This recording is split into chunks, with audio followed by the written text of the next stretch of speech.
Hey guys, it's Celine again. It's Wednesday, the 10th, presumably, of May, and I promised you all to do another Tummo update because it's been working, and I suppose I'm quite proud of myself. Only, you know what it's like when life is actually changing, even when it is for the better. That doesn't necessarily mean that you understand it all. So the hissing noise is my kettle, making myself another little cup of coffee to just, hopefully get the brain, keep the brain going. I will also light us a stick of incense. Hang on a second. Stick became a cone. There it is. And there is my holder that actually has the ash of the previous cone, of this morning's cone, like that, sitting right there. Dropped it, and then it will eventually go on. There you go. Atta boy. Okay, now I've got a handful of ash here. So it's been, I suppose recently what I have got in terms of Tummo is that there's two really different perspectives happening at the same time. And that is kind of confusing, and it is impacting my relationship. So that is making me, slightly, it's not so, it's going really well. As far as what the eye can see, also the inner eye, it seems to be going really well. That doesn't mean that I'm entirely confident or that I'm entirely sure of what it is that I'm doing, especially since the recent developments, recent treatments, as I call those, have succeeded each other with smaller and smaller increments of time in between, and it's just been a while. So in all, I assume I'm trying to position my incense in such a way that you won't get constant mist, because I want occasional mist, but not like 100% of the time. So yeah. So coffee. I have seen my husband's chakras for the first time ever.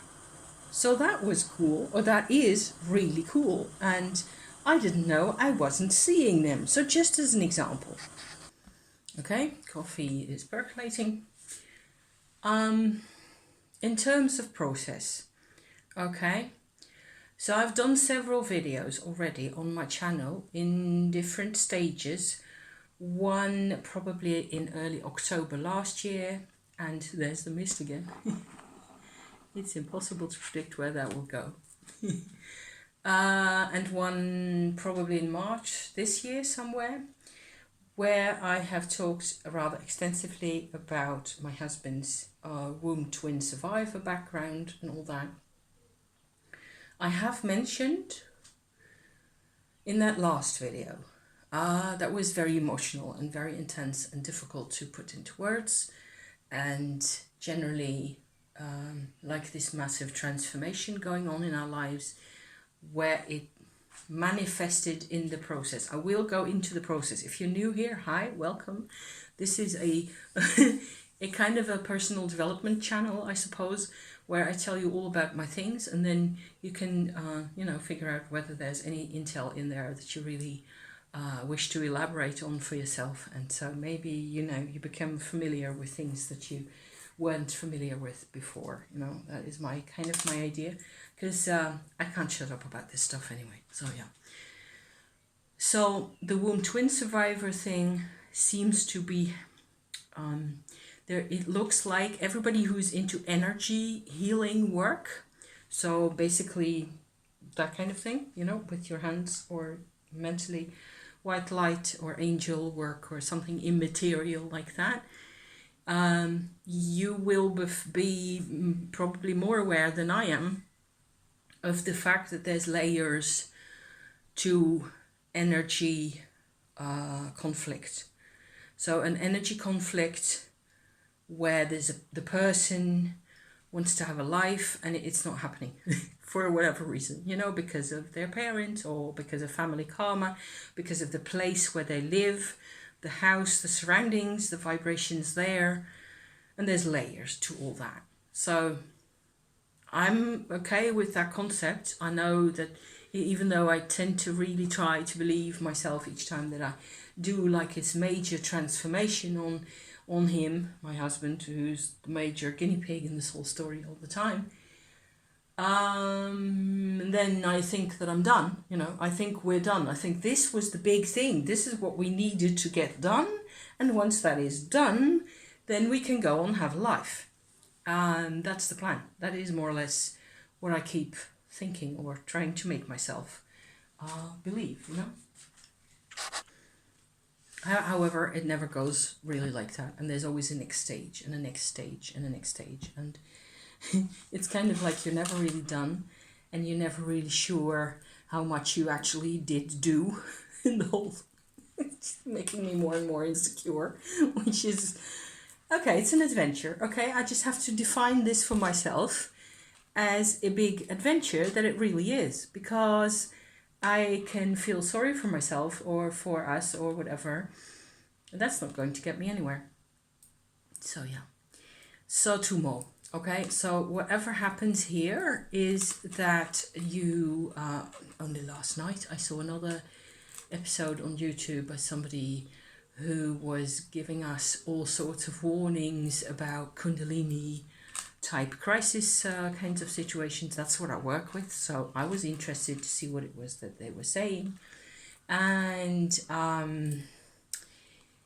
it seems like everybody's got more or less the same take on these things. Kundalini Shakti is dangerous and you're only ever supposed to engage with it through basically getting guidance. You know, some type of person is supposed to have the experience and be able to tell you what it is that you're supposed to be doing. So even though I think that would normally be a good idea, you know, to at least seek guidance in as many places as possible when you're engaged in these energies and working with these energies, which is a lot of people, much more of the time than we really realize. Shakti is present in all of us, in all our lives, all the frickin' time. So, and seeing as nearly nobody, except if you're from the Indian subcontinent or a place like that, actually really knows anything about this, I just thought I would keep sharing my, my 5 cents worth in this matter.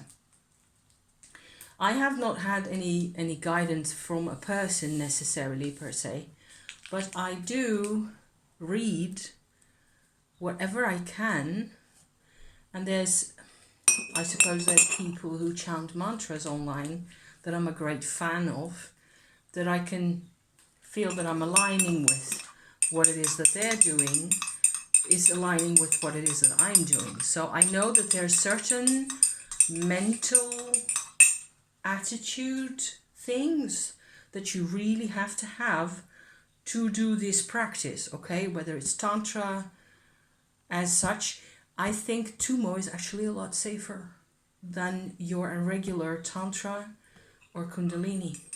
Yeah, I haven't even said it that way ever before, or this clearly, and certainly not on my channel, because I would have remembered. Tummo is safer. Still very good, very warm also. Because Tummo, so this is the nutshell here again. Am I 9 minutes in? Yes, jeez. That was 9 minutes of introduction. Tummo, as opposed to Kundalini Yoga, okay, works not only with Shakti rising into the body, okay, it works fundamentally with what is known from Chinese medicine and Chinese martial arts as Dantian levels. One in the hip joints level, one in the chest level, and one in the head levels, 1, 2, and 3, like so. Some of you may have heard me say this before. What happens which is really strange because you would expect the Chinese to have knowledge of the Kundalini Shakti force, and they don't really. They have Shi, which is a completely different, further into life kind of an expression of things. The Indians do not seem to have Dantian's, knowledge of Dantian's, that is, in any system that I've been able to find so far. Very strange. The combination of those two approaches gives you the capacity to stabilize the Kundalini force, okay, to a very large extent.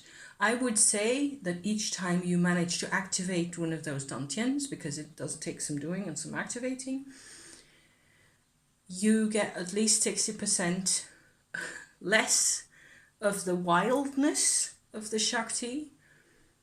That is, and the 60% of the force is transmuted into something that is easier to use, easier to put into your health, or to just store also as energy. And the levels of energy in your body and in your person, in me, in my person, communicate with each other the whole time. This leads to a whole series of interesting phenomena where, as you proceed with the practice, okay, especially up here and through the crown chakra and into it doesn't really get any easier. It, however, does get a lot more fun. Each time there's a new part of the process that starts, or new part of yourself, and not new part of your whole energy world, as it were, that gets accessed by this Tummo force by that time, because I don't call it Shakti anymore at that time. I really call it Tummo. It engages with that particular part. So for example, the third eye area in here, it will then communicate backwards into the rest of you. So in the end, you have sort of a strengthening sense of you become like a very strong, healthy, large tree with all sorts of different types of life going on at different levels. And each time you access a new level, or you do a new practice, or for example, for myself recently, I've been doing the level of intensity that I have been getting recently. I have been putting that into my brain in here. And one very significant, very obvious result from doing this particular part is that I have been sleeping even better than I did before. I suppose that the lower half of my brain here, especially in the center of my skull, has become a lot more energized. No headaches, no other detoxing problems or anything as a result of that in this past couple of months that I've been doing this part of the process. Also, I've been sleeping really well, and I have been achieving, I suppose, levels of relaxation in sleep that I can distinguish. I sleep really well. When I sleep not so very long, I still sleep in the morning also an hour or so. Most of the times I will wake up anywhere between 6 and 10. It is impossible to predict what it's going to be like. However, I am really much better rested, so that's really an advantage. That's one thing I can actually tell for myself. I have not been having really crazy dreams, which I was expecting, but that seems to be fluctuating along a whole different line and a whole different... I could talk forever about what things are like with Tummo, about dreams as well. Because there's a whole thing in Tummo, in the actual historical Tibetan practices of Tummo, that is called dream yoga, and where you're supposed to go into lucid dreaming really purposefully. And so far I've been avoiding that because I don't think it's I'm supposed to be asleep and to rest, and basically I want to let my brain sort itself out. wherever that takes me. I'm more of in this kind of a thing, I feel like I'm a follower of my own energies, really. So that's my stance. It has brought me a lot of goodies. So that being said, I suppose you can imagine that you get all these levels, that they're constantly interacting with each other. So you do not, when you start on Tummo, it starts quite slowly and in a way that's fairly simple. And then layers get added in and they start interacting with each other, and everything influences each other constantly. But in general, I would say you feel healthier and warmer and stronger, and also personally stronger, if that's what you are looking for. The strength goes where we want it to go. That is especially my take on Tummo being safer, is that you have much more of a say in the whole thing, because it slows down, because it consolidates in those Dantian parts of us that nobody can really see, but that they really exist. You then have something to work with that is actually easier to manage, and you can tell it to go places, tell it to do certain things for you, tell it to go into nervous systems that tend to give you a hard time, or whatever, whichever, like sciatica, for example, which I used to have problems with back in the day. Not so much anymore. It's not like it's completely gone, but it's way better. Same with bowels, constipation, and that kind of stuff. Get the Tummo energy in there, and everything's just, within an hour's time, everything starts sorting itself out. Every system in our bodies, and that includes our psychology and our hearts and emotions and our personality and all the rest of it, needs energy to work with. If fundamentally the problems we're having are blockages of energy and general scarcity of energy in a particular context, whether that is vibrational or emotional or any of it, then if you don't address the lack of energy, you're never going to solve the problem, is my take on this. So this is kind of important, okay? If you can diagnose, you can sort it all out, look at things, my advice today, look at things in terms of, do I really have the energy? Go into wherever it hurts most. You will always notice that, even if you just ask, the good God, or ask Buddha, or ask somebody powerful that you have a connection with, to give you the strength in there where you need it. You need the words where is the lack? Where is the scarcity? Where's the mindset often? But sometimes the mindset isn't the only problem in the problem, So hence the womb twin survivor situation. Because I should also drink my coffee, shouldn't I?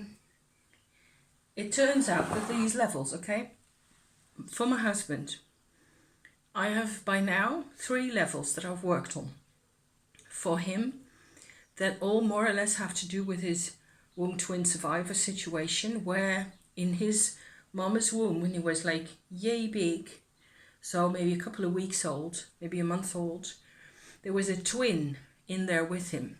We have no doubts about this situation by now. If you don't know what I'm talking about, womb twin survivor, Google it. You will see what happens if this is a situation that you need to know about. Maybe you should really stop watching now and go look this up, because it affects a lot of people, more people than we are aware of normally. The process for my husband has been part 1 last year, actually. I had to figure out that this was actually something I could do. So one consequence, which I should have described in my talk just now, also about the Kundalini, about the Tummo, the transformation, is that you start being able to engage with the Shakti of another person as well. So this can go in dramatic ways. If you look up Shaktipat, you can get all sorts of really threatening and scary looking dramatic videos also on YouTube. I don't necessarily recommend that. It would only be useful to have a look at for a minute or so, just to convince yourself that, okay, there's actually something going on there consistently. Shaktipat is something that exists. Nobody's heard of Shaktipat outside of India, except for a couple of people who practice this kind of stuff. Okay, so what I do with my Tummo practice by now, after 3.5 years nearly, I can sort of do a body scan of my husband's energy inside him. I've done that for years now. I've been able to do that. Most times it will lead to me putting some heat inside where he's got sore muscles in his neck or shoulders or something like that. And I will just put in some of those vibes, and that tends to relax him. And then, painkillers work better, stuff like that. It's not like I don't allow for painkillers in this kind of situation, of course. Same for myself. So there's that aspect to it. Another aspect to the whole Shaktipat thing, which I think is very important, is that you can, if you proceed really carefully, but still with a lot of willpower and concentration, you can access the Shakti force, the life force in the other person, okay, in their body, and make it, if you like, invite it strongly to manifest itself in their Dantian levels. And then you can use that Tummo energy, so the other person's Tummo energy, to change things for them. It's really advanced magic. And it's very cool to do, and it's quite scary because there's no handbook, and you've just got to really trust the process and trust what it is that you're doing, trust the relationship. This is pretty intense. So hence also the lack of videos on my side over the past time, because I just couldn't do it. I was also really insecure about, whether I was going in the right direction with him and how he was going to cope. Because, so for stage 1, there's three stages with him, right, that we've been dealing with recently. Stage 1 actually was in September last year, where the first sort of access point that I noticed doing my Shakti Tummo pat on him, okay, I noticed that he's got patterns inside him, which, and this is really freaky and weird, and it surprised me no end, and I still find it very, very strange. A lot of his energy patterns in his body. My husband is 63 years old, okay? He's a male of the species, convinced, completely binary, masculine kind of a person.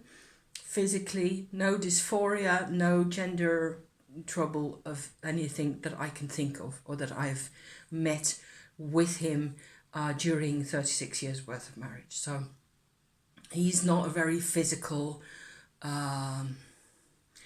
testosterone driven male of the species. He's an intellectual, okay, just like me. So this isn't easy for either of us.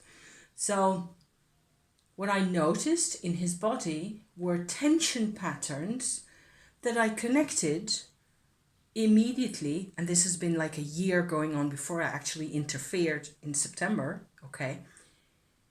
Patterns that have to do with pregnancy and childbirth in the male body, okay? So there was a level in his life, in his physical, neurological makeup, where you would have sworn he wasn't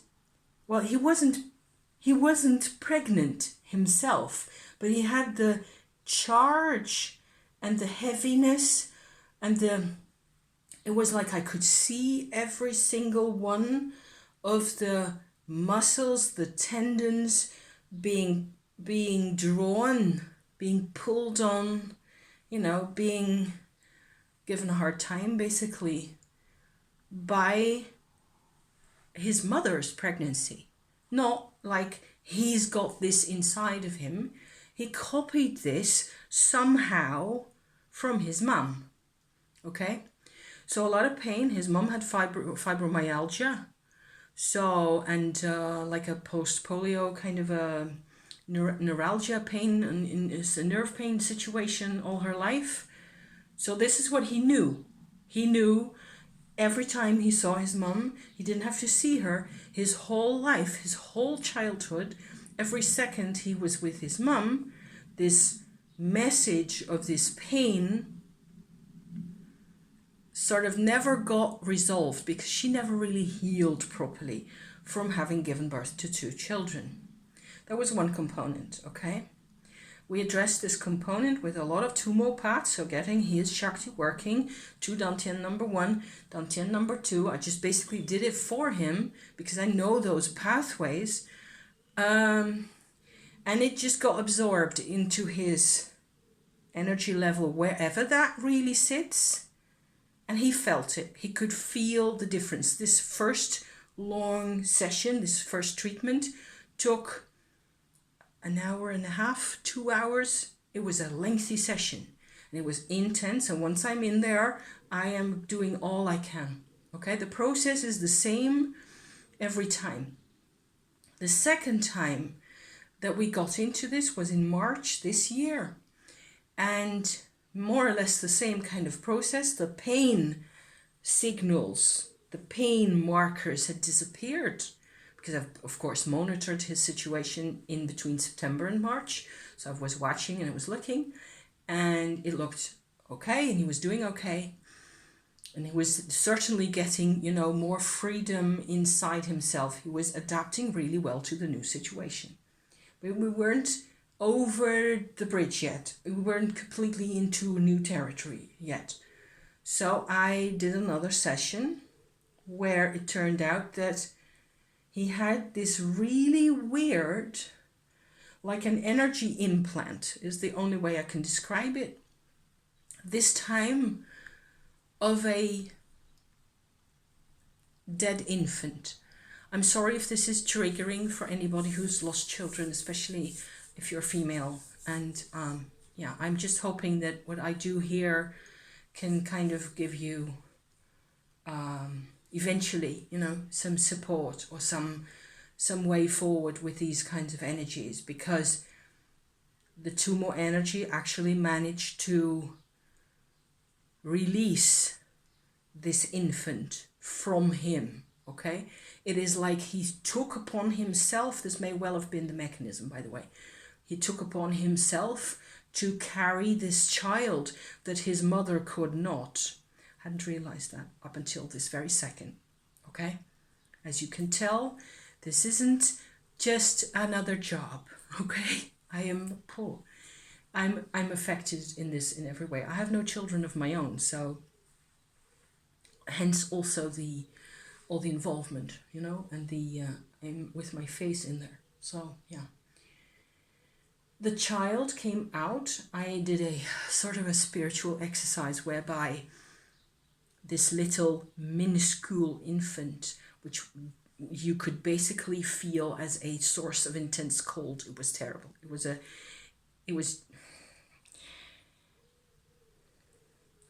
was like, you would think it's a dead child if it's a womb twin situation and the twin goes, okay? There's a moment in time frozen that is in there, apparently in this person's body. This is the implant. That is how the implant really got there. He decided to try to carry this child that his mother couldn't, because that was obviously the case. She was like a teeny tiny frail woman and she had no hope of carrying 2 infants at the same time and have everybody live. I mean, I know that happens a lot of times, but not in this case, I think. and certainly not with her neuralgia and all the rest of it. So, followed by, so this child came out of him. I managed to do a spiritual kind of a dedication exercise where a spirit helper came and took the child to wherever it had to go. It wasn't interacting with us. It was a deep, intense cold. It was like a living light that was ice at the same time. I hope I'm scaring you, kind of thing, because it was freaking scary. And I'm still scared when I try to talk about it. I've talked about it a couple of times. After the child, the infant, which didn't respond to anything, didn't interact, I didn't interact with it because it didn't have any, there was no soul attachment, there was no consciousness inside this parcel of energy, which is weird. How weird is this whole thing? I don't know. The child went, and I saw in my mind's eye afterwards, or in my third eye, or whatever, like at the moment that the child was had gone, there was like a pattern. It was dark, it was evening, and we were sitting over there by the fireplace, so it was fairly dark around us. And it's not like I'm seeing it with these two eyes. I'm seeing it in my mind. A shape that looks basically like a womb with ovaries and trails of white and blue light hanging down like that. And it was going away from us up into the sky.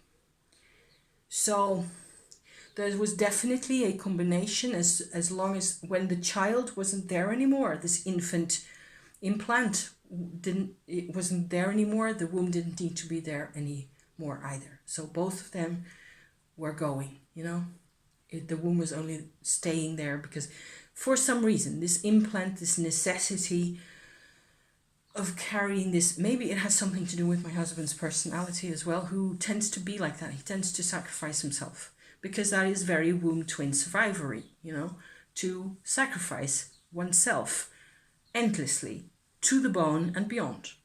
It's unbelievable the way those people, even and especially when other people don't want that, when they want you to have another helping of whatever life has to offer. They will sacrifice, they will give everything away rather than claim. So there's the next part, okay? This stage had been finished. He was feeling way better again afterwards, days after, weeks after. We were making great progress. Everything was doing, getting a lot better. I have been, since that time, so over March and April and early May, I've been doing lots of sort of small processes, doing, generally helping him to get his tummo on, whereas that is something that he apparently has still quite a hard time doing himself. I suppose by now it will be getting more and more, it will be getting easier to teach him so that he actually can apply things for himself. He just needs to figure out that he can actually control things now that he didn't used to be able to control because there was this lump of ice sitting in the middle. I think this makes sense, don't you? Yeah. So in recent times, and this has been like in the past week and a half or so, I've been seeing his chakras, and that was what I was saying earlier. Chakra number 2 in particular, and chakra number 3. And for me, the really interesting part here is that I have never really looked at those things for other people because I felt that it was really none of my business. Also because it's different when you're in a relationship with somebody and you and they have a conversation in the energy, okay? And that is what is happening between us nowadays. We are, if possible, even more friendly towards each other than we already were. We're even more clingy than we already were, and very, very fond of each other, very happy to see each other the whole time. And I've noticed it's been super cool to, whenever I see him actually, to see both of those parts of his belly each doing their job properly for the first time in his freaking life. You know, where chakra 2 has everything to do with being receptive and therefore enjoying yourself in your life. So being a physical human who is largely healthy and largely feeling quite strong and confident, and but not in ways that are strictly very emotional. It's just at that level, it's all rather simple. It has to do with seeing another person, knowing who they are. It's very visceral. So there's a lot of stuff going on, even just in the second chakra. However, the third chakra, where he also had issues specifically because of his stomach area, and he had a stomach operation in 2017, where there was some, they needed to remove a small kind of, what turned out to be an ulcer, but it was probably tissue that had something to do with his whole twin situation at the time. I'm not 100% clear on that, and we've never done any DNA analysis of that tissue because it just got thrown away. We weren't aware at the time that that might have been a really good idea. So there was that, but his stomach area I have revisited extensively over the past week, and with the tummo part, going in there, and you can really see how all this background story has affected also his capacity to shape life according to his own wishes, which is third chakra area, right? So there's a real discrepancy between chakra 2 and chakra 3, where number 2 has everything to do with how life comes to you and how you perceive it, how you are a part of things and connection and those kinds of things. That's all chakra 2 area. And willpower, being in control, being confident, being at ease in your own skin, having the relationship you have with yourself, that is chakra 3. So there's a real distinction there. And in between those two is, of course, your belly button area.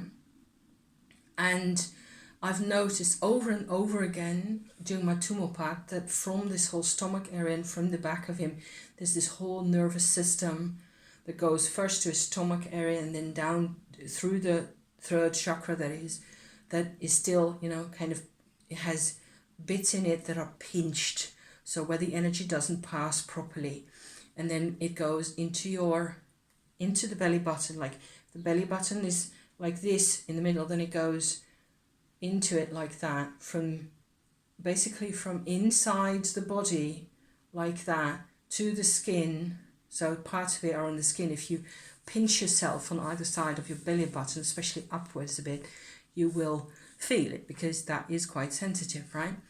But the energy patterns go all the way in, and the belly button and the umbilical cord area towards the inside, there's all sorts of information hidden in there that has to do with one's first relationship with one's mother, of course, through the umbilical cord.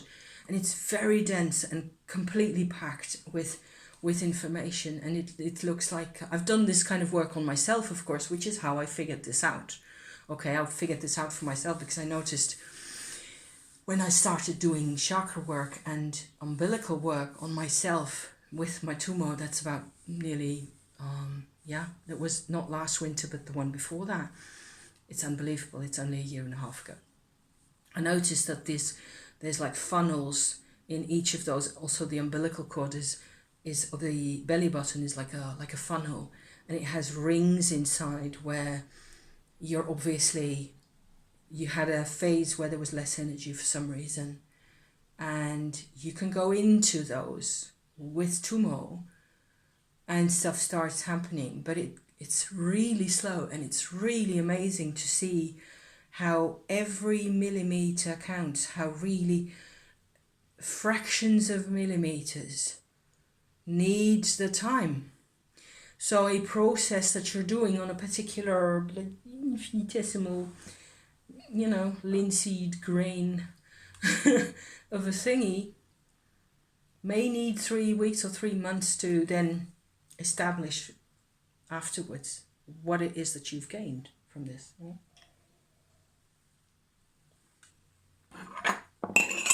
So that's all been going on at the present. I think what he's been saying, what he keeps saying the whole time is he's more confident, obviously, and more. He's a way happier. He's happier, and in ways that he hasn't even ever thought were possible. He's getting integration also. And everybody's about integration, psychologically, psychotherapeutically. It is what everyone needs. Tummo works through this process for integration in ways that we don't think are possible. And it is exactly what we need. And I didn't know that this was going to happen when I started on this whole spiel here. I had no clue. I just felt really strongly attracted to this culture, to Tibet, and then searching and so on and so forth. And I ended up finding the information I needed. And then having the information, I started looking for, okay, so how can I make this make sense for me? And most of which is on my channel, just like that. So, hot water, because, lymphatic system it's not that hot anymore.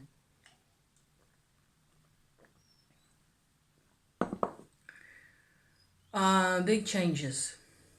More confident, happier, more sure of himself. I am feeling now that I get to see him whenever I interact with him, or whenever we, one at a turn or something, interact with other people especially. He is infinitely more relaxed.